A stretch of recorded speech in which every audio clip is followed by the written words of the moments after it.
3 U.S. troops killed in drone attack in Jordan, more than 30 injured.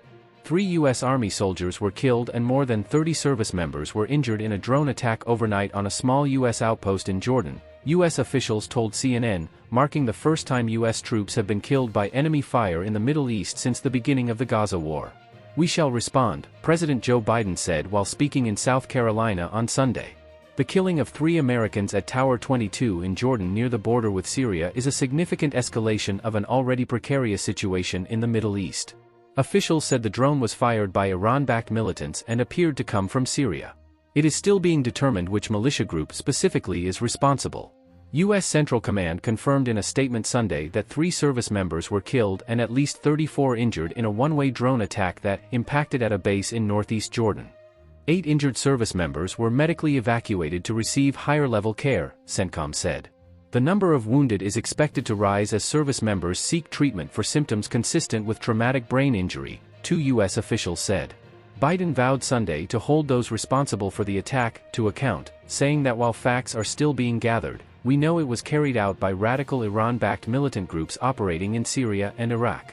These service members embodied the very best of our nation, unwavering in their bravery, unflinching in their duty, unbending in their commitment to our country, risking their own safety for the safety of their fellow Americans, and our allies and partners with whom we stand in the fight against terrorism. Ave no doubt, we will hold all those responsible to account at a time and in a manner our choosing. Iran on Sunday denied any involvement in the attack, state news agency IRNA reported, citing the country's permanent mission to the United Nations. Tehran sought to distance itself from the attack, calling accusations of Iranian involvement baseless.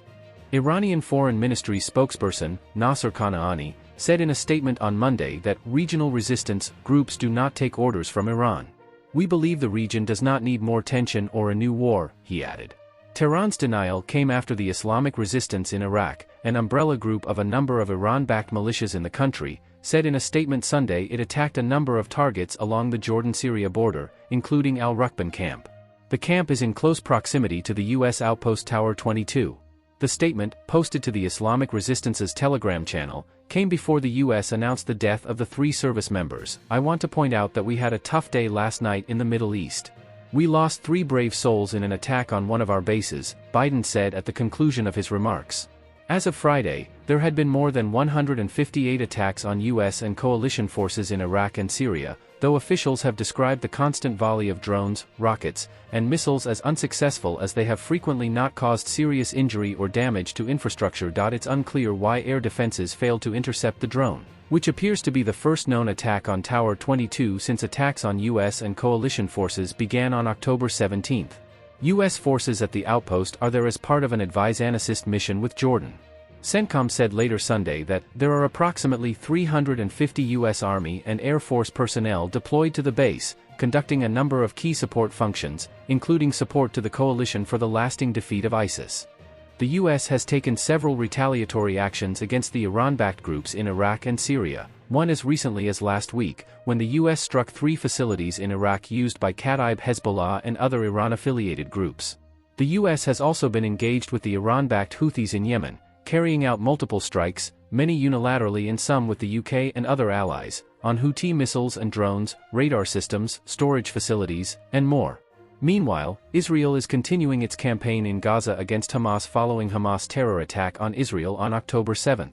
More than 25,000 people are estimated to have been killed and tens of thousands more injured, according to the Hamas-run Ministry of Health in Gaza, in the intense fighting since October 7. Israel is also targeting Hezbollah in Lebanon. On Sunday, the Israel Defense Forces said it struck Hezbollah sites in southern Lebanon with artillery and fighter jets. The Biden administration has been criticized, primarily by Republicans, for not taking strong enough action against the Iran-backed groups for their attacks. In a statement on Sunday following the news of the 3 Americans killed, Senator Lindsey Graham said the Biden administration's policy of deterrence against Iran has failed miserably. The Biden administration can take out all the Iranian proxies they like, but it will not deter Iranian aggression.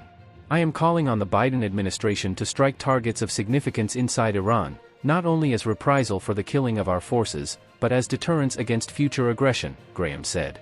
Senator Roger Wicker, the highest-ranking Republican on the Senate Armed Services Committee, also called Sunday for a response directly against Iranian targets and its leadership.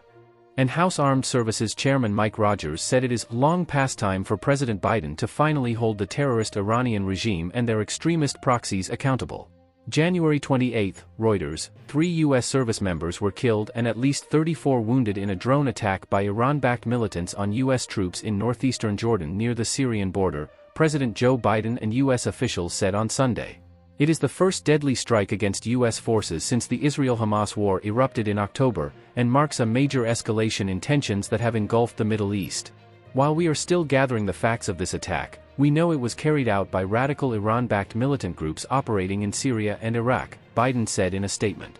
Have no doubt, we will hold all those responsible to account at a time and in a manner of our choosing, he said. Iran's mission to the United Nations said in a statement on Monday that Tehran was not involved in the attack. Iran had no connection and had nothing to do with the attack on the U.S. base, the mission said in a statement published by the state news agency IRNA. It added, there is a conflict between U.S. forces and resistance groups in the region, which reciprocate retaliatory attacks. Advertisement, scroll. Thank you for watching this video and subscribe now.